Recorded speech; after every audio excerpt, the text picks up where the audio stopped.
Vas-y, vas-y, vas-y, vas-y, vas-y, vas-y. Je jure solennellement.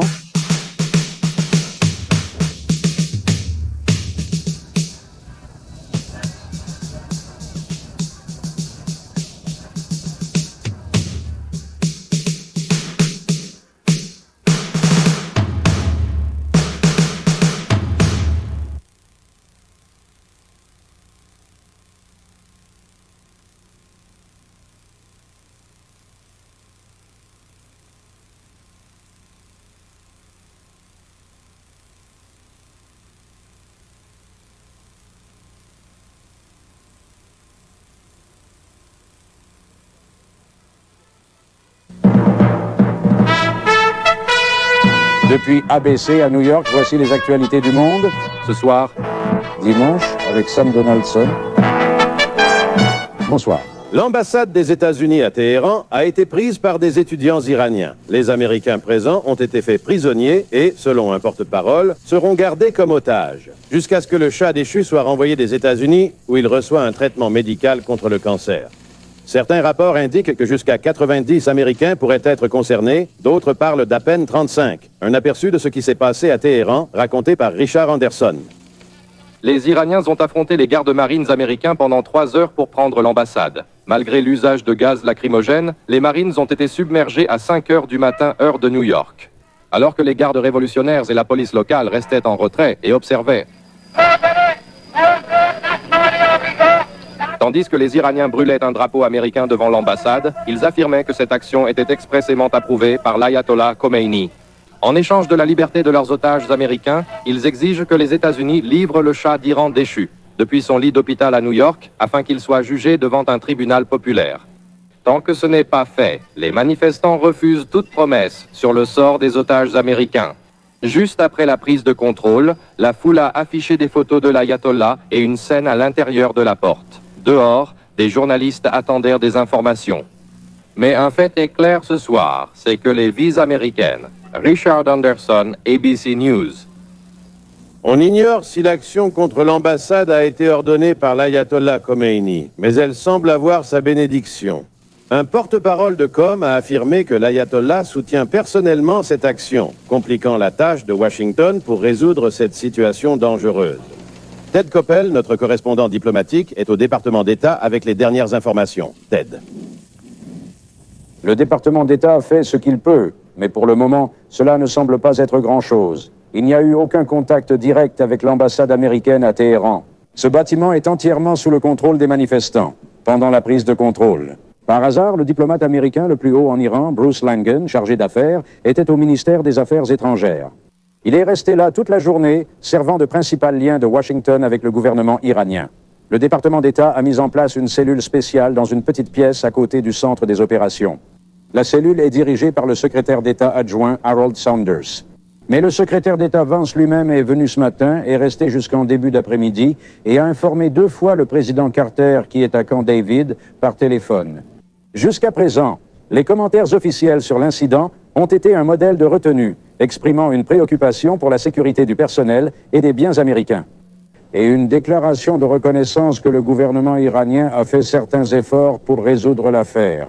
Sam Ted. Le soutien de l'ayatollah à cette action est préoccupant, non? Eh bien, cela peut être inquiétant ou non. Le département d'État tient particulièrement à distinguer l'ayatollah Khomeini du gouvernement iranien. C'est pourquoi il reste si réservé dans ses références au gouvernement. Merci beaucoup, Ted. Ici à New York, où le Shah suit un traitement de chimiothérapie contre le cancer, des étudiants iraniens se sont enchaînés à la Statue de la Liberté et ont brandi des banderoles réclamant le renvoi du Shah en Iran pour y être punis. Les manifestants ont été détachés par la police et placés en garde à vue. Les étudiants iraniens retiennent toujours 59 Américains en otage à l'ambassade des États-Unis à Téhéran. En Iran, la situation s'est aggravée aujourd'hui après que des étudiants ont attaqué 2 consulats américains à Tabriz et Shiraz. Des étudiants iraniens ont aussi occupé l'ambassade britannique à Téhéran, mais sont partis après 5 heures.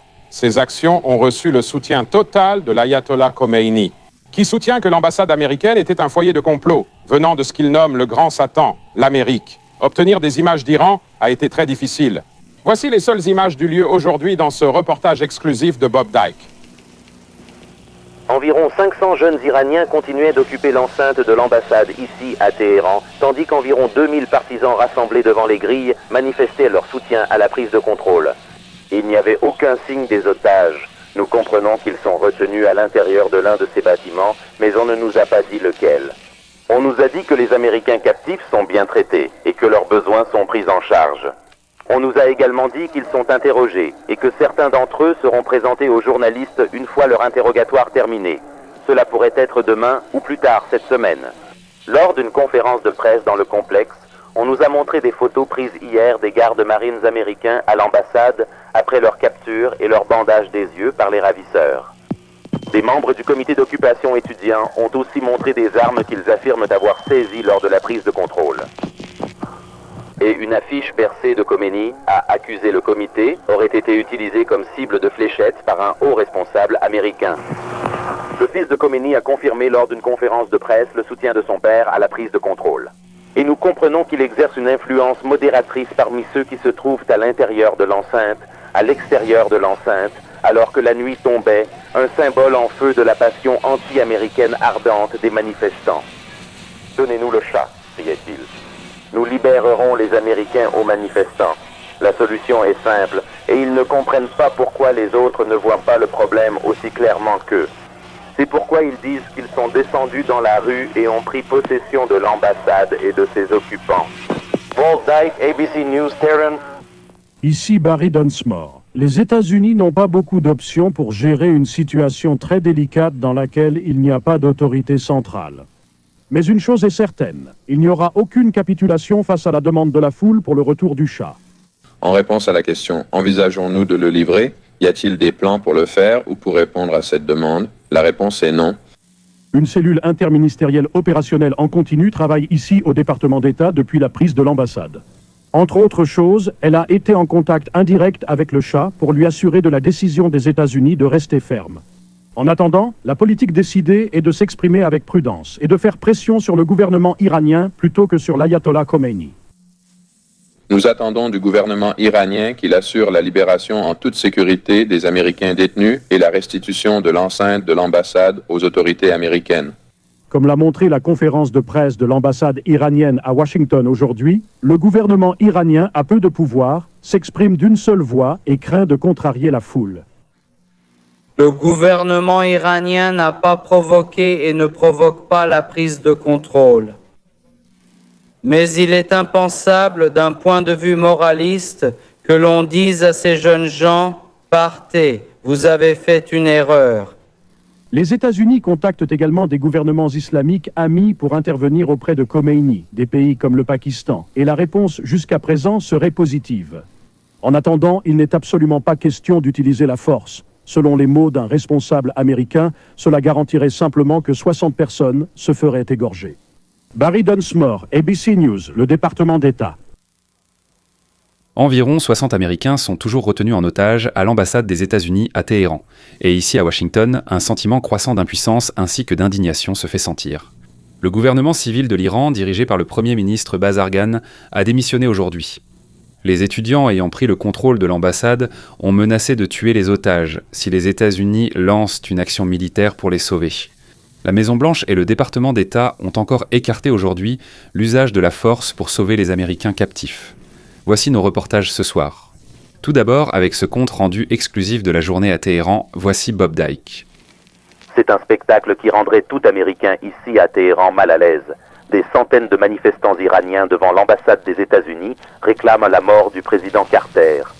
Une affiche montrait le président attaché à un poteau, prêt à être exécuté aux côtés de l'ancien Shah. Pour les manifestants, la prise de l'ambassade par les étudiants est la meilleure chose arrivée ici. Et l'ascension de l'ayatollah Khomeini. Les étudiants qui contrôlent les lieux ont tenu une autre conférence de presse aujourd'hui. Ils n'ont pas, comme ils l'avaient promis plus tôt, permis aux journalistes de voir les Américains retenus captifs dans un bâtiment voisin. Mais ils ont averti le gouvernement des États-Unis que toute tentative de libération ouverte des otages aurait de graves conséquences. Au cas où les États-Unis décideraient de faire quelque chose comme attaquer l'aéroport, Al-Qaïda est déjà divisé au Rwanda. S'ils veulent en faire ça pour soulager ses opposants, il faut être sûr qu'ils seront tués définitivement. Le porte-parole étudiant a aussi affirmé que l'ambassade et ses membres seraient détenus sans limite. Leur demande effrénée que les États-Unis renvoient le Shah exilé en Iran pour qu'il soit jugé. Nous pensons, a déclaré le porte-parole, que les otages sont plus importants pour les États-Unis que le Shah ici à Téhéran. Ce soir, des rapports fiables indiquent que des étudiants militants ont arrêté 2 autres citoyens américains. Selon le rapport, il s'agit de William Breyer et Catherine Cook de la société irano-américaine. Lundi, ils ont été emmenés de leur bureau à l'ambassade des États-Unis où ils ont été enfermés. Albright, ABC News. Téhéran, ici Ted Koppel du département d'État. Depuis le début de cette crise, le gouvernement américain n'a pas eu beaucoup de levier en Iran. Maintenant, il en a encore moins. Au ministère des Affaires étrangères à Téhéran, seuls des fonctionnaires de second rang restent, sans vraiment connaître leur autorité. Le porte-parole du département d'État, Adin Carter, a résumé le dilemme de négocier avec ce qui est presque un gouvernement fantôme. Nous continuons à contacter tous les responsables disponibles pour discuter de la question avec eux. Nous sommes clairement dans une situation en évolution et nous devons simplement attendre maintenant l'accession au pouvoir. Peu importe le groupe au Conseil révolutionnaire, c'est lui qui dirigera l'endroit. Les responsables du département d'État ont essayé d'appeler directement l'ambassade des États-Unis à Téhéran. Quiconque répond au téléphone refuse de leur parler. Le gouvernement américain, très inquiet pour la 60aine d'Américains dans l'ambassade, se limite à faire des annonces. En effet, quelqu'un sera tenu pour responsable s'il arrive quoi que ce soit à ces personnes. Nous avons annoncé quelle est notre position, à savoir que nous attendons qu'ils soient retenus sans subir de préjudice et libérés. Et cela reste notre position. Même cet avertissement modéré a moins de poids aujourd'hui qu'hier, puisque la question de savoir qui est responsable attend la formation d'un nouveau gouvernement. Aucune option militaire n'est cependant envisagée. Le président Carter a rencontré ce matin ses principaux conseillers. Et la préoccupation principale reste la même depuis dimanche. Ne rien faire qui puisse mettre en danger la vie de ces 60 à 65 Américains. Ted Koppel, ABC News, au département d'État. Dans la crise actuelle, la démission du Premier ministre Bazagan était inévitable. Depuis sa nomination par l'ayatollah Khomeini en février dernier, il a constamment été contredit par l'ayatollah et le Conseil révolutionnaire islamique. Bazagan a un jour appelé Téhéran la ville au sang shérif. L'élaboration constante de politique dans les rues l'a amené à dire que le jour du gouvernement avait été transformé en nuit. Des manifestations comme celle-ci seront interdites demain sur ordre de l'ayatollah Khomeini, après des rapports selon lesquels un rassemblement pro-Bazargan se préparait. Le Conseil révolutionnaire islamique, principalement secret, regroupe surtout des religieux fidèles à Khomeini. L'un de ses membres les plus influents est cet homme, Mohammad Beheshti. Il a déclaré « L'Iran a besoin de stabilité, mais comme Khomeini, il veut éliminer toute influence américaine. » L'ayatollah Khomeini a clairement indiqué que l'occupation de l'ambassade est une conséquence directe de la présence du Shah aux États-Unis. Dans cette interview avec la télévision allemande, il a également déclaré que les États-Unis ne voulaient pas que la paix et l'ordre soient rétablis en Iran. Des plans découverts à l'ambassade prouvaient, selon Khomeini, que les États-Unis étaient impliqués dans tous les troubles en Iran. En fin de journée, le Conseil révolutionnaire islamique a demandé au ministre du gouvernement Bazargan de rester en fonction. Cela viendrait confirmer l'inquiétude largement répandue en Iran selon laquelle le clergé est moins que capable de faire fonctionner la machine gouvernementale. Franck, merci. Pierre. Ce soir, un responsable de l'administration a aussi rapporté que l'Iran aurait arrêté de charger les pétroliers américains. Ces rapports ont été reçus, mais ne sont pas encore confirmés. Au département d'État, un centre de crise spécial a été mis en place pour gérer la situation en Iran. Mais il y a également une seconde zone réservée pour répondre aux questions des proches et amis, naturellement inquiets, des otages américains à Téhéran. Voici un reportage de Barry Dunsmore. Dans la salle de crise du département d'État, les responsables ont cherché une solution pour libérer les otages américains à Téhéran. Mais une autre opération s'y déroule également, tout aussi importante. Contacter et rassurer les familles et amis des otages. Il s'agit d'un effort purement bénévole mené par 3 femmes, dont l'une a son mari parmi les otages. Elle refuse d'être identifiée ou interviewée, craignant que ses propos ou actes n'exposent son mari. Mais elle veut aider, et elle et ses collègues passent et reçoivent des centaines d'appels comme celui-ci chaque jour. Je vous appelle juste pour vous dire cela. Les dernières informations que nous avons de Téhéran, provenant d'une source haut placée au sein du Conseil révolutionnaire iranien, indiquent que tous les otages du complexe américain sont sains et saufs, indemnes. Personne n'est malade. Pendant ce temps, à San Diego, l'épouse du consul général des États-Unis en Iran attend elle aussi avec anxiété des nouvelles de son mari. Il se trouve qu'hier, elle a reçu une lettre de sa part. Elle avait été écrite seulement 2 jours après l'arrivée du Shah à New York. L'expression qu'il a utilisée était « se préparer à des ennuis ». Il a dit qu'il se préparait à des ennuis à cause de l'arrivée du Shah à New York. Évidemment, je ne pense pas qu'il s'attendait à autant de problèmes, sinon il n'aurait pas été là. Barry Dunsmore. Les étudiants iraniens dans ce pays ont souvent manifesté contre le Shah, et aujourd'hui, certains l'ont encore fait. À Philadelphie, une 50aine d'étudiants iraniens, étroitement encadrés par la police, ont manifesté devant l'Independence Hall contre la venue du Shah. Des passants ont chahuté les manifestants et 4 d'entre eux ont été arrêtés puis relâchés. À Columbus, Ohio, la scène s'est répétée. Et environ 50 étudiants iraniens ont manifesté devant l'hôtel de ville, exigeant le retour du Shah en Iran. Aujourd'hui, le Shah est resté dans sa chambre à l'hôpital universitaire Cornell de New York. Il a reçu la visite de son épouse, l'impératrice Farah, qui a parlé brièvement à la correspondante d'ABC News, Anne Garrels. Votre Altesse, puis-je vous parler? Comment va votre mari? Il va bien. Merci. Après ce qui s'est passé en Iran, envisageriez-vous de vous faire soigner dans un autre pays? Pardon? Même sans réponse de l'impératrice, les médecins de Cornell pensent que le Shah restera leur patient un moment. La crise en Iran semble avoir pris une tournure encore plus grave ce soir. L'ayatollah Khomeini a rejeté la dernière tentative des États-Unis de négocier la libération d'environ 60 Américains toujours retenus en otage dans l'enceinte de l'ambassade américaine à Téhéran. La nuit dernière, le président a envoyé Ramsey Clark, ancien procureur général, en mission à Téhéran pour négocier la libération des otages. Mais l'ayatollah a déclaré aujourd'hui que ni lui ni aucune autre autorité iranienne ne recevra Ramsey Clark, qui se trouve actuellement à Istanbul, en Turquie.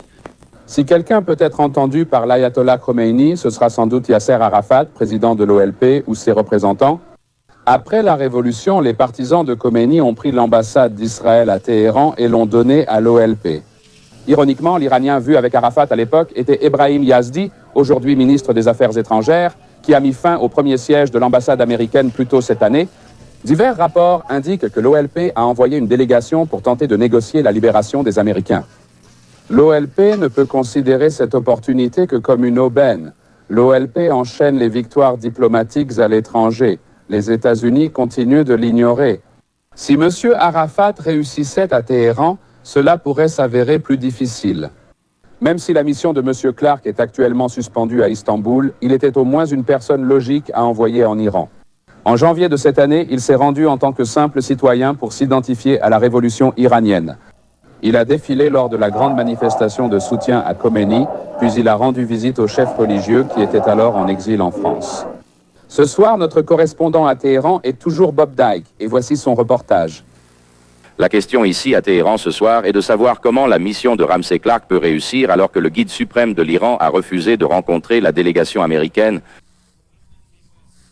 Les bulletins d'information de ce soir sur le réseau d'État annoncent « L'ayatollah a interdit aux membres de son puissant conseil révolutionnaire et aux responsables du gouvernement provisoire iranien de rencontrer Ramsey Clark ou toute personne agissant au nom du président Carter. » Si les États-Unis rendent le Shah à l'Iran, l'ayatollah Khomeini aurait déclaré « Alors nous pourrons négocier sur quelques points ».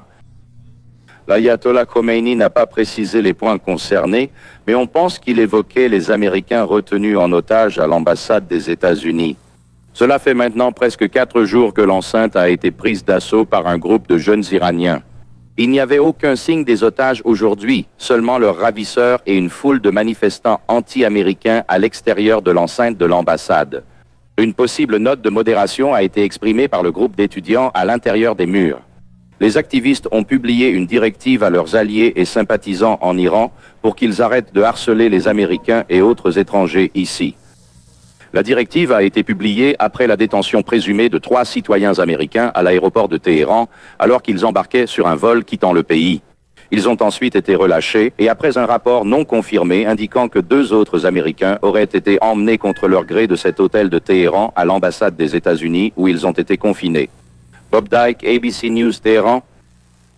Ici, dans ce pays, la crise iranienne affecte directement des centaines d'Américains. Ce sont les amis et les proches des quelques 60 otages retenus à l'intérieur de l'enceinte de l'ambassade. Eh bien, alors que nous sommes restés silencieux, ou que beaucoup d'entre eux sont restés silencieux par crainte que tout commentaire puisse mettre en danger les personnes détenues, certains commencent à s'exprimer. James Walker à la suite. Pour les familles des quelques 60 otages américains en Iran, il ne reste qu'à suivre les infos et attendre. Parmi les personnes qui attendent se trouvent le père et le fils de ce sergent des marines de 22 ans volontaire pour une mission à Téhéran et arrivé à l'ambassade américaine samedi dernier. La veille de la prise de l'ambassade pour sa protection. Le nom de la famille restera confidentiel. Je le sais. Il croit aux Marines, il croit en son pays. Je veux dire, je ne sais pas comment vous appelez ça, patriotique, ou enfin, on dirait presque un gros mot aujourd'hui, mais il l'était, je veux dire. Il y croyait et il y croit toujours. Il y croit toujours. Cette femme du Midwest a un mari marine, prisonnier à l'ambassade. Leur dernier échange remonte à vendredi, leur 6e anniversaire de mariage. Elle dit que les États-Unis ne devraient pas céder aux exigences iraniennes de livrer le Shah déchu. Si nous faisions cela, alors n'importe quel autre petit pays ou groupe de radicaux pourrait faire le même genre de chantage. Des saletés contre nous, et c'est tout ce que c'est, des saletés. Bien qu'elle soit optimiste pour la sécurité de son mari, sa mère s'inquiète au sein de son gouvernement. En ce moment, je ressens que c'est très, très, très déprimant et très tendu. À mon avis, et je ne sais pas si le département d'État veut que je parle ainsi ou non, à mon avis, le Shah devrait volontairement retourner au Mexique. James Walker, ABC News. Depuis la scène à l'ambassade dimanche, la plupart des membres du Congrès, bien qu'ils soient en colère en privé, ont essayé de s'abstenir d'exprimer leurs sentiments afin de ne pas compliquer la situation. Aujourd'hui encore, malgré les meilleurs efforts de la direction de la Chambre, plusieurs membres ont insisté pour dire ce qu'ils pensaient nain. Voici un reportage du correspondant au Capitole, Rick Hume. Quand le président Tip O'Neill est entré cet après-midi à la Chambre des représentants, il espérait éviter tout discours incendiaire sur la situation en Iran dans l'hémicycle. O'Neill avait d'abord signé cette lettre à l'ayatollah Khomeini, sollicitant son intervention pour libérer les Américains captifs. Le président a exhorté tous les membres à signer la lettre, mais ses espoirs de retenue ont été anéantis presque dès le début de la séance. Monsieur le Président, c'est l'heure de la décision. Il est temps de faire passer le message aux communistes de ce monde que les États-Unis en ont fini de reculer et de s'excuser. Il est temps de faire savoir au monde que notre politique actuelle d'apaisement est définitivement terminée. J'ai suggéré à la Maison-Blanche que les États-Unis incarcèrent immédiatement les représentants du gouvernement iranien servant à l'ambassade de leur pays ici à Washington et partout ailleurs aux États-Unis, et que ces Iraniens restent détenus jusqu'au retour sain et sauf de tous les Américains en Iran aux États-Unis ou à leur poste. J'espère sincèrement que cette tragédie en Iran aujourd'hui sera véritablement l'étincelle qui réveillera les Américains et que nous exigerons un changement dans la politique étrangère dévitalisée, inactive, placide et potentiellement désastreuse que nous suivons aujourd'hui. L'ayatollah Khomeini ne sait probablement pas qui est Tip O'Neill et il semble peu probable qu'il réagisse aux signatures et aux discours d'un groupe de membres du Congrès américain. Mais la réaction ici augmente la pression politique sur le président Carter pour qu'il trouve, d'une manière ou d'une autre, une solution à cette crise. Britt Hume, ABC News au Capitole. Le sénateur Edward M. Kennedy du Massachusetts a annoncé aujourd'hui qu'il se présente à la présidence. Le décor était différent, mais le discours ne l'était pas. Et même si les mots d'aujourd'hui portaient bon sur le présent et l'avenir, le passé ne pouvait pas être oublié. 2 janvier 1960, Washington, D.C. Aujourd'hui, j'annonce ma candidature à la présidence des États-Unis. La présidence est la fonction la plus puissante du monde libre. Grâce à son leadership, une vie plus dynamique peut s'offrir à tout notre peuple. 16 mars 1968, même ville, même pièce. Je me présente parce que je suis convaincu que ce pays suit une voie périlleuse. Et parce que j'ai ce sentiment profond sur ce qui doit être fait. Et je sens que je suis obligé de faire tout ce que je peux. Aujourd'hui, le 7 novembre 1979, à Boston. Ce pays n'est pas prêt à battre en retraite. Il est prêt à avancer. Il est prêt à tenir bon. Et moi aussi.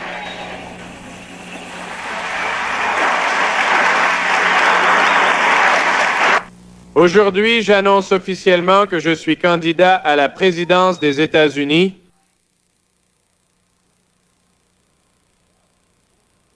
Tachikobo, Tachikobo. Tachikobo.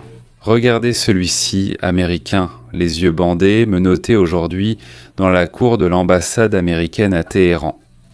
Lui et une soixantaine d'autres sont toujours retenus en otage et menacés dans un pays devenu incontrôlable. La photo est exclusive, tout comme beaucoup d'autres dans cette émission. Ceci est une émission spéciale d'ABC News. La crise iranienne. L'Amérique prise en otage en direct de Washington avec le correspondant Frank Reynolds. Bonsoir. Le reportage spécial prévu ce soir concernait la politique intérieure et la bataille entre les démocrates. Nous pensons que la crise en Iran est actuellement plus urgente que la campagne dans notre pays. Environ 60 Américains, y compris notre compatriote que vous venez de voir ligoter et les yeux bandés, entament maintenant leur 6e jour de captivité à l'intérieur de l'ambassade des États-Unis à Téhéran. C'est vendredi matin là-bas maintenant. Mais tout au long de cette nuit à Washington, les responsables continueront de chercher un moyen de négocier la libération des otages. Cette recherche n'a pas abouti aujourd'hui. Dans cette émission, nous présenterons des reportages sur les efforts diplomatiques et d'autres aspects de la crise. Nous commençons maintenant par un reportage sur place du seul correspondant de la télévision américaine présent depuis le début. La prise de l'ambassade dimanche dernier et qui, avec son équipe, nous a fourni une couverture exceptionnelle toute cette semaine, voici Bob Dyke à Téhéran. Cette image dit tout. Ce drapeau a apparemment été pris dans le bureau de quelqu'un à l'intérieur de l'ambassade des États-Unis. Il a été brûlé mardi soir devant les grilles de l'ambassade. Pour les manifestants iraniens qui y ont mis le feu, c'était un symbole de victoire. Il a été tourné face aux journalistes, aux caméramens et à plusieurs centaines de manifestants iraniens devant les grilles de l'ambassade. « Yankee, rentre chez toi », criait-il, mais ils n'ont fait aucune tentative pour lui faire du mal. Finalement, il a été reconduit auprès des autres captifs tenus à l'écart. Mais cette jeune femme a été libérée quelques heures après la prise de l'ambassade dimanche. Elle y travaillait comme interprète de bas niveau. C'est une Iranienne qui a passé du temps à étudier aux États-Unis. Et elle s'appelle Pereshta Imami. Et elle se souvient de la façon dont l'ambassade est tombée. Vous étiez à l'ambassade lorsqu'elle a été prise d'assaut dimanche? Oui. J'y étais. Ce qui s'est passé. Vers 10h15, un groupe de manifestants est arrivé devant le bâtiment en face de l'enceinte de l'ambassade et ils sont entrés. Ils sont entrés? Ils sont réellement entrés. Est-ce que quelqu'un a essayé de les arrêter? Non, je ne crois pas, parce qu'ils ont dit qu'ils voulaient juste organiser un sit-in et qu'ils ne voulaient faire de mal à personne. Ils sont venus devant la chancellerie, nous les avons vus par la fenêtre avec une banderole. Nous ne voulons faire de mal à personne, juste organiser un sit-in. Comment les gens à l'ambassade ont-ils réagi à cela, les gardes? Nous avons été emmenés au 2e étage, l'étage de sécurité maximale, et on nous a donné des masques à gaz lacrymogène et on nous a dit de rester calme. Qu'est-ce qui s'est passé après ça? Après quelques heures, une sirène a retenti. J'ai demandé à un marine ce qui s'était passé. Ils avaient pris d'assaut le bâtiment. Ils, c'est-à-dire les étudiants? Les étudiants, oui, ils ont été emmenés à l'intérieur du bâtiment. Que s'est-il passé après cela? Eh bien, ils sont venus derrière la porte où nous étions retenus et ils ont dit « Si vous sortez tous et si vous ne résistez pas, nous ne ferons de mal à personne. » Et nous voulons juste organiser un sit-in et nous voulons simplement poser quelques questions. Alors ils sont entrés, les Marines, ils ont ouvert la porte et ils sont entrés et ils nous ont tous pris, ils nous ont bandé les yeux, nous ont attaché les mains dans le dos et ils nous ont emmenés. Quelqu'un a-t-il essayé de résister? Non. Aucun de nous, aucun tir n'a été effectué pendant la prise de contrôle. Non, juste des grenades lacrymogènes. Certains étudiants étaient-ils armés? Non, aucun n'était armé, seulement quelques bâtons. Y a-t-il eu des bagarres? Non, aucune bagarre ni altercation. Aucune altercation entre le personnel de l'ambassade des États-Unis. Tout était calme. C'était une autre petite victoire pour les militants, qui sont entièrement soutenus par le dirigeant suprême de leur pays, l'ayatollah Khomeini. Il semble que les étudiants iraniens aient l'initiative. Le prochain mouvement revient manifestement aux États-Unis. Le gouvernement américain éprouvait une grande sympathie pour le dirigeant déchu et sa famille, tout en cherchant à rétablir ses importants investissements ici. Avant la chute du Shah, des milliards avaient été dépensés, surtout pour la défense. L'armée et l'armée de l'air iranienne, équipées des matériels militaires les plus sophistiqués, y compris des missiles Phénix et des F-14, étaient considérées comme vitales pour la sécurité occidentale. L'Iran est bordé au nord par l'Union soviétique et des stations de surveillance américaines étaient déployées le long de la frontière. Malgré la prise de l'ambassade, alors que les relations entre les deux pays n'ont jamais été aussi mauvaises qu'aujourd'hui, les oléoducs iraniens vers les États-Unis restent toujours ouverts. Pour combien de temps, c'est à l'ayatollah de le dire. C'est tout? Ses partisans, aujourd'hui à l'ambassade des États-Unis, ils ont tenu une conférence de presse pour publier ce que les militants iraniens présentent comme des documents secrets du gouvernement américain. S'ils sont authentiques, et cela semble le cas, il semblerait que le département d'État était profondément inquiet que les Iraniens puissent mal interpréter l'admission du Shah aux États-Unis comme une tentative de le rétablir sur le trône du Paon. Ce communiqué, daté d'août dernier, indique que tout doit être mis en œuvre par les responsables de l'ambassade ici à Téhéran pour convaincre les Iraniens que le département d'État résistait aux efforts visant à permettre au Shah d'entrer en Amérique et affirme que nous ne devrions prendre aucune mesure pour admettre le Shah tant que nous n'avons pas obtenu et testé une nouvelle force de sécurité pour l'ambassade, nettement plus efficace. Bob Dyke, ABC News, Téhéran, merci. Bob, nous reviendrons plus tard dans l'émission. Les États-Unis se trouvent dans cette situation parce que l'ancien Shah d'Iran souffre d'un cancer et reçoit le traitement nécessaire dans ce pays. Mais cette explication, cette justification de sa présence ici n'est pas acceptée par les Iraniens, qui ont toujours soupçonné que les États-Unis étaient la destination finale du Shah. Voici un reportage de Barry Dunsmore. Février. Les foules iraniennes ont chassé le Shah, et la question de savoir où il ira devient un facteur important dans la politique américaine envers l'Iran. Au départ, on suppose qu'il viendra aux États-Unis. Le président Carter le dit même publiquement. Cependant, il devient vite évident que le Shah sera un invité indésirable en mars, et le Shah se trouve au Maroc. L'administration cherche un émissaire pour demander au Shah de ne pas venir aux États-Unis en raison de l'état délicat des relations entre Washington et le nouveau régime à Téhéran. David Rockefeller et Henry Kissinger sont approchés. Tous deux refusent avec colère et à la place, Kissinger commence une campagne vigoureuse pour faire venir le Shah dans ce pays. En avril, Kissinger rencontre en privé le secrétaire Vance et parle également au président.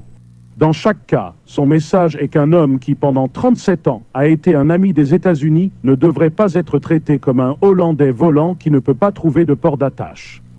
À ce moment-là, Kennedy Kissinger se tourne vers le sud. Il est en contact direct avec le président mexicain López Portillo. Sans trop de persuasion, les Mexicains acceptent d'accorder un visa au Shah. En juillet, Richard Nixon rejoint la campagne pour admettre le Shah. Il lui rend visite au Mexique et fait remarquer que ce n'est pas ainsi que l'on traite nos amis. En septembre, l'administration tient toujours bon. Vance insiste plus que jamais sur ce point, admettant que recevoir le Shah peut sembler juste, mais il ne pense pas que cela soit dans l'intérêt national. Il ajoute « Nous avons dû prendre en compte les dangers potentiels pour les citoyens américains. » Il pense clairement à l'enceinte de l'ambassade. Début octobre, le Shah tombe malade et Rockefeller est contacté. Il recommande un spécialiste de New York, le docteur Benjamin Keane. Keane se rend au Mexique. Il trouve le Shah très malade et apprend qu'il lutte depuis longtemps contre une forme de cancer. Keane recommande au département d'État d'amener le Shah à New York pour y être soigné, mais celui-ci reste sceptique. Keane est qualifié de médecin de Kissinger-Rockefeller. Cela met Rockefeller en colère, qui prend le téléphone pour protester contre cette absurdité. Finalement, les médecins du département d'État examinent l'évaluation de Keane et conviennent que le Shah est très malade. Fin octobre, les hauts responsables réfléchissent à la prochaine étape. Le numéro 3 du département d'État, David Newsom, qui était le principal responsable de l'Iran, soutient qu'admettre le Shah, même dans ces circonstances, pourrait être dangereux. Cependant, le président décide que le Shah doit être autorisé à entrer. Le 22 octobre, le Shah est admis à l'hôpital de New York, mais pas avant. Le gouvernement iranien est informé que la décision de l'admettre est purement humanitaire et non politique. Les États-Unis acceptent d'envoyer les rapports médicaux à l'ayatollah, mais refusent que ces médecins examinent le Shah. Maintenant, avec plus de 60 vies en jeu, il subsiste une certaine amertume. Certains éprouvent de l'amertume envers le Shah, et il y a des sources proches du Shah qui le disent. Depuis la prise de l'ambassade, Washington essaie de nouveau de le convaincre de se soumettre à un examen par des médecins venus de Téhéran. Une source affirme qu'il a même été proposé qu'il soit opéré de nouveau juste pour prouver qu'il était malade. Le département d'État nie ces deux accusations. La décision d'autoriser le Shah à entrer était apparemment un risque calculé. Cela n'a pas fonctionné parce que l'état d'anarchie en Iran est tel qu'il n'est pas possible de traiter avec ce pays de manière logique ou rationnelle. Merci, Franck. Barry. C'est ainsi que ce pays se retrouve dans la crise actuelle.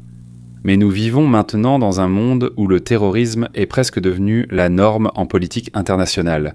Voici Jean Martin pour mettre cela en perspective. En 1948, des commandos juifs ont fait exploser l'hôtel King David à Jérusalem, tuant 91 personnes. L'objectif était de terroriser le gouvernement britannique afin qu'il quitte la Palestine pour la laisser aux Juifs. 30 ans plus tard, des Moluquois du Sud vivant aux Pays-Bas ont pris le contrôle de trains, occupé une école et retenu des passagers et des élèves en otage pendant des jours et des semaines. Le but était de terroriser le gouvernement néerlandais pour faire pression sur l'Indonésie et obtenir une patrie pour les Moluquois. Les Israéliens ont réussi, les Moluquois du Sud non. Et au cours de ces 3 décennies, le monde est devenu méfiant et craintif face au terrorisme. On se demande si la prise de contrôle par les étudiants iraniens est une nouvelle forme de terrorisme.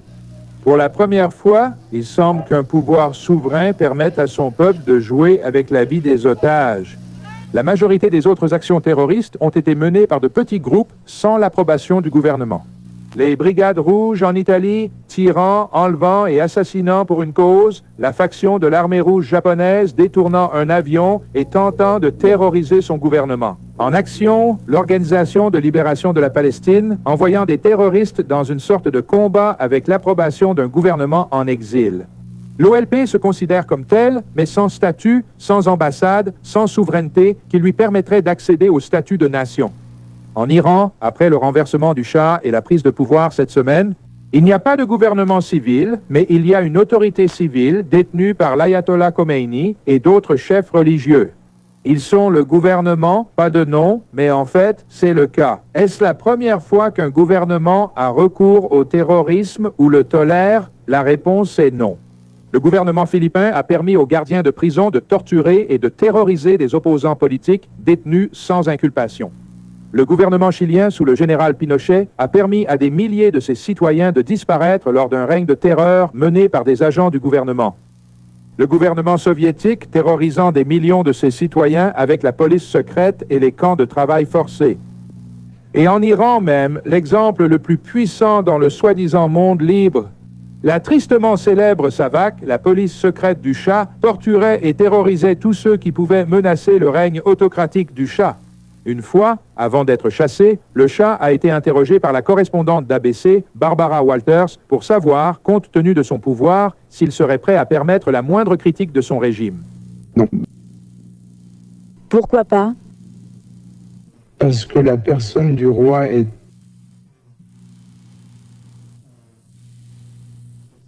Même en France, avec Sa Majesté, il y a une loi dans le monde. On ne peut pas insulter le roi.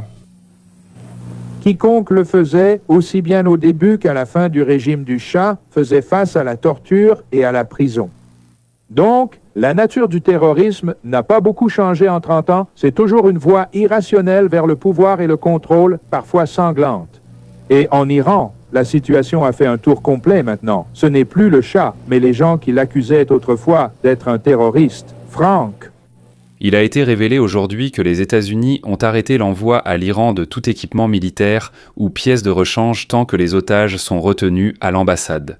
C'est donc une façon pour les États-Unis d'essayer, prudemment mais fermement, de faire passer un message à l'Iran.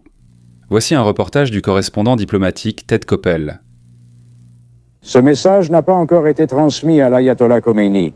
Il figure dans une lettre que le président Carter a remise à Ramsey. Clark, cependant, est toujours assis à Istanbul en attendant la permission d'entrer en Iran.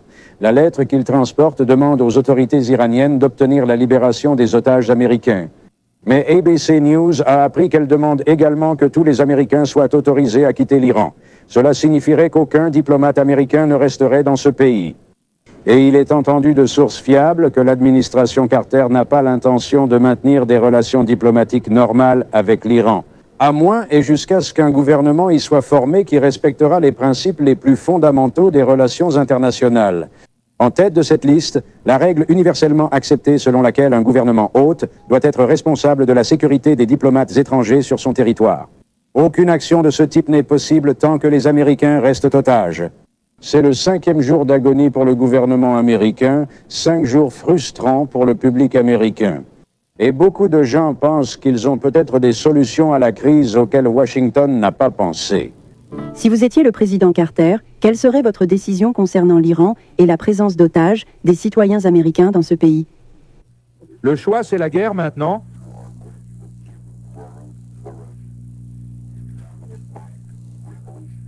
Entre guillemets, et les étudiants, entre guillemets.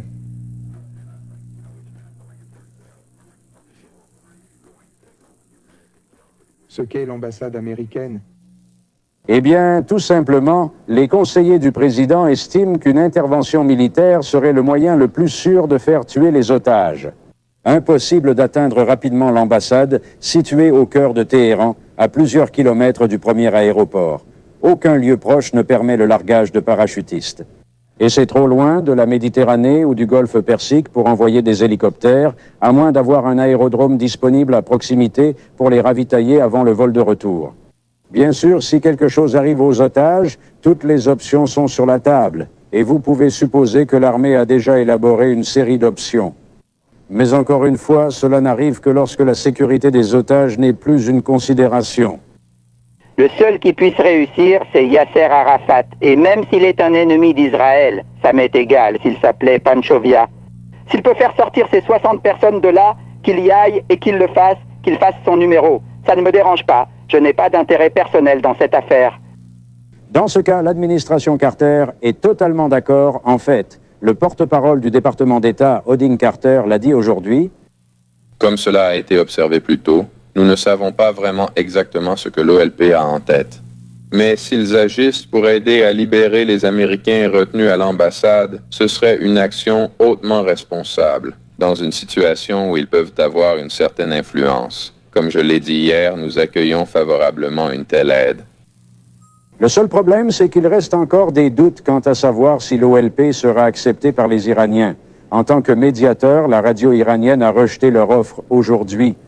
À la place du président Carter, je prendrais la décision sans problème. Parce que la première chose que je ferais serait d'expulser tous ces étudiants iraniens ou tout autre étudiant étranger qui se trouve ici et qui manifeste contre ce gouvernement.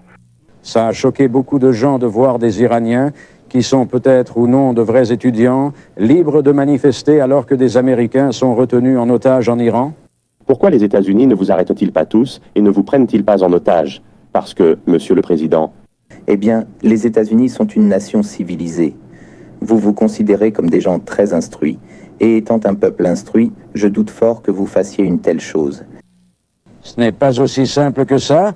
Beaucoup d'Iraniens se trouvent actuellement dans ce pays dans des circonstances moins que légitimes et Washington envisage l'expulsion de ces personnes. Mais pas pour l'instant. Encore une fois, la préoccupation concerne les otages. L'objectif principal est de ne rien faire qui pourrait entraîner des représailles contre les hommes et les femmes détenus en Iran. Et aussi, même si cela pourrait faire plaisir à certaines personnes d'expulser ces manifestants iraniens du pays, cela n'aiderait en rien à obtenir la libération des otages.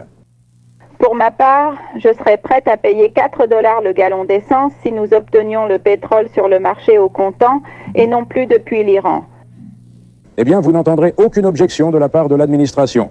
Mais si cela représente l'opinion majoritaire, ce n'est pas communiqué au Congrès, ni à la Maison-Blanche, ni dans les sondages d'opinion publique. Si les Américains acceptaient de payer le prix mondial, les files dans les stations-service disparaîtraient, avec ou sans pétrole iranien. Ce ne serait peut-être pas 4 $ le gallon, mais presque 3, avec bien plus d'efforts de conservation et un vrai programme énergétique. Mais le pétrole n'est pas le problème immédiat, ce sont ces otages. Et chaque option que le gouvernement américain examine en ce moment place cette considération en tête de liste. Frank. Merci Ted. Un sondage ABC News réalisé aujourd'hui révèle que les Américains, bien qu'indignés par ce qui s'est passé en Iran, gardent généralement leur sang-froid. 37% des sondés pensent que le gouvernement doit privilégier la diplomatie pour libérer les otages.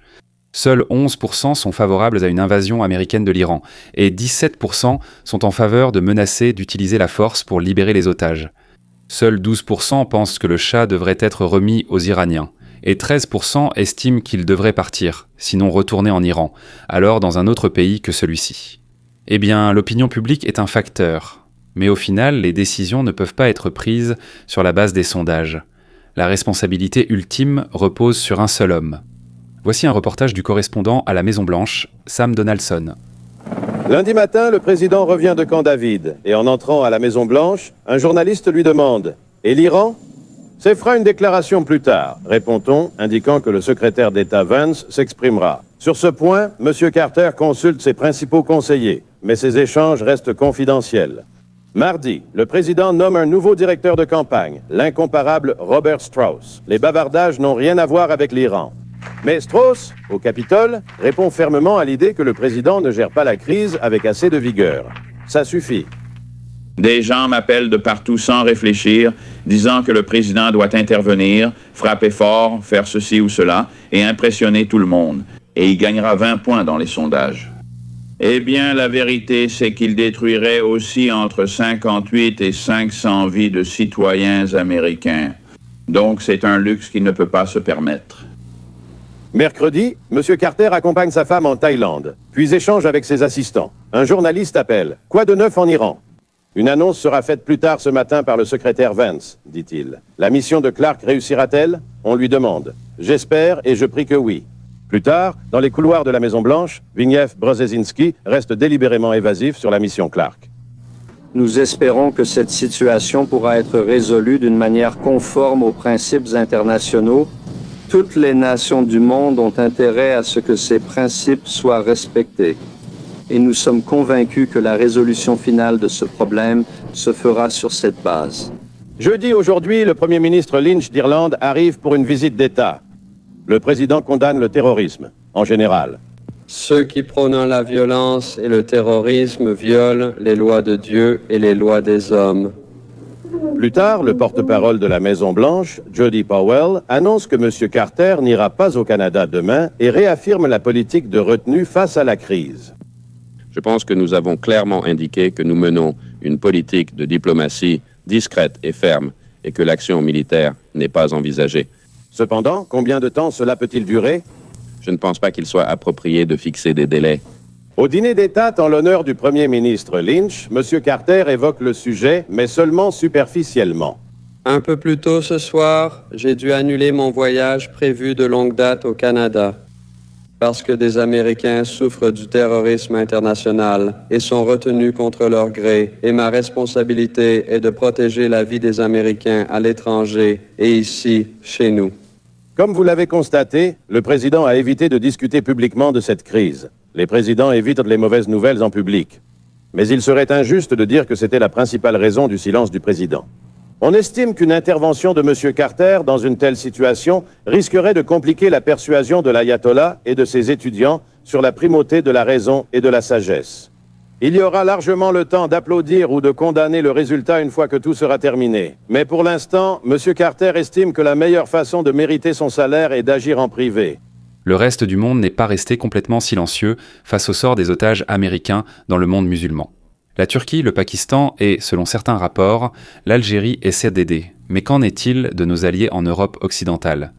Peter Jennings a un reportage. Peter. Les alliés de l'Amérique veulent aider et beaucoup essaient. Mais, comme les États-Unis, la plupart ont des relations mauvaises ou fragiles avec l'ayatollah Khomeini. L'Allemagne, par exemple, a proposé son aide. Mais ils sont freinés par les intérêts commerciaux du Shah en Allemagne et le gouvernement allemand craint pour la sécurité de ses ressortissants. Je suis tout à fait d'accord avec mon honorable ami pour dire que l'occupation de l'ambassade des États-Unis a été un outrage aux relations diplomatiques partout dans le monde. Nous sommes très heureuses que notre ambassade n'ait subi cela que brièvement. Nous ferons tout pour aider les États-Unis à obtenir justice. Des propos admirables de Margaret Thatcher. Mais l'ambassade britannique a aussi été brièvement assiégée et le ministère des Affaires étrangères fait face aux mêmes problèmes que le département d'État américain. Avec qui traitez-vous exactement? Un gouvernement européen estime avoir une ligne de communication productive avec les occupants de l'ambassade. Mais il insiste sur le fait que les négociations qu'il mène sont si délicates que le gouvernement ne souhaite pas être identifié. Le Vatican serait apparemment frustré de son incapacité à aider. Même le gouvernement français, qui avait accordé l'exil à l'ayatollah Khomeini avant la Révolution, se retrouve dans une position délicate. Parce que l'ancien Premier ministre Chapour Bakhtiar se trouve en France, et l'Iran le réclame également, il est important de noter que bien que l'ayatollah Khomeini ait plus d'influence que toute autre personne en Iran, bien qu'il ait exprimé son soutien aux occupants de l'ambassade, les événements passés ont parfois montré qu'il ne contrôle pas tout le monde en permanence. Frank. Nous avons déjà entendu que le pétrole iranien est important pour nous. Certes pas autant que des vies américaines, mais cela reste néanmoins une source de préoccupation. Nous avons 2 reportages ce soir sur le facteur pétrolier. D'abord Bill Zimmerman. Les informations sur la situation pétrolière en Iran sont sporadiques et parfois contradictoires. Il y aurait eu quelques interruptions mineures, mais selon le ministre du Pétrole, les expéditions vers l'Occident n'ont pas cessé. Il souligne qu'elles peuvent l'être et le seront si l'ayatollah Khomeini en donne l'ordre. Dans cette optique, 10 dirigeants de grandes compagnies pétrolières ont rencontré aujourd'hui le secrétaire à l'énergie Charles Duncan et d'autres responsables. Ils ont notamment discuté des mesures à adopter en cas d'interruption majeure de l'approvisionnement en pétrole iranien vers les États-Unis. Nous n'avons pour l'instant reçu aucun rapport confirmé faisant état de telles interruptions. Mais compte tenu de l'équilibre très serré entre l'offre et la demande dans le monde entier, nous estimons qu'il est prudent de prévoir des plans d'urgence. Si l'Iran décidait d'utiliser son arme pétrolière, il aurait 3 options principales. Il pourrait arrêter complètement sa production, retirer ses 3 millions de barils par jour du marché mondial. Cela semble improbable car les revenus pétroliers soutiennent l'économie iranienne. Une deuxième option serait de continuer sa production actuelle, tout en imposant un embargo sur les livraisons aux États-Unis. Cela semblerait être un choix inefficace. Les États-Unis pourraient simplement acheter le pétrole auprès d'un tiers, ou l'Iran pourrait combiner un embargo sur les livraisons américaines. Avec une réduction de production de 700 000 barils par jour, soit la quantité que les États-Unis achètent actuellement là-bas, cela finirait par faire mal. Ces 700 000 barils par jour représentent 4% du pétrole utilisé par ce pays. Il faudrait un certain temps avant que les effets physiques ne se fassent sentir ici. L'oléoduc met plusieurs semaines, mais l'effet psychologique serait immédiat, faisant frissonner un marché international au comptant déjà nerveux. Comme le rapporte Greg Dobbs, si le pétrole iranien cesse d'affluer vers les États-Unis, il sera très probablement vendu ici, au port de Rotterdam, aux Pays-Bas, et pour l'Iran, pourquoi pas? Rotterdam est la principale bourse pétrolière mondiale, le marché au comptant. Les plus gros acheteurs, comme l'Allemagne de l'Ouest et le Japon, sont ceux qui en ont le plus besoin et les moyens. Cette semaine encore, des courtiers locaux ont participé. Le pétrole iranien a été fixé à environ 47 $ le baril, soit le double du prix mondial, le double de ce que l'Iran recevait des États-Unis. Il y a cependant la possibilité que du pétrole iranien supplémentaire n'arrive pas ici. Selon un analyste pétrolier de haut niveau, l'Iran gagne peut-être déjà autant d'argent qu'il en a besoin actuellement. Il serait peut-être logique pour eux de simplement le laisser dans le sol. Après tout, le prix va augmenter à long terme, et c'est probablement le meilleur investissement, à condition de pouvoir joindre les 2 bouts. Il est très logique de le laisser dans le sol. Et cela, je pense, est l'une des plus grandes craintes qu'a l'Occident consommateur. Pour l'Occident consommateur, Rotterdam est l'endroit à surveiller. C'est devenu un centre de référence pour les prix mondiaux du pétrole. Et donc, toute action iranienne contre les États-Unis doit faire grimper ses prix. Eh bien, malgré la détermination du gouvernement à gérer la situation iranienne avec prudence et calme, il est clair que de nombreux Américains sont en colère, et certains d'entre eux ont exprimé cette colère dans la rue. Voici Anne Gérald. C'est notre maison, l'Iran est notre maison. À Houston, des gens sont descendus dans la rue pour protester contre Khomeini et ses partisans iraniens qui travaillent et étudient dans la région. Plus de 1500 manifestants ont défilé devant le consulat iranien au centre-ville de Houston, disant aux Iraniens de rentrer chez eux. Ils ont brûlé des drapeaux iraniens et signé des pétitions. Un couple iranien qui a déclaré son soutien à l'ayatollah a à peine échappé à la colère de la foule.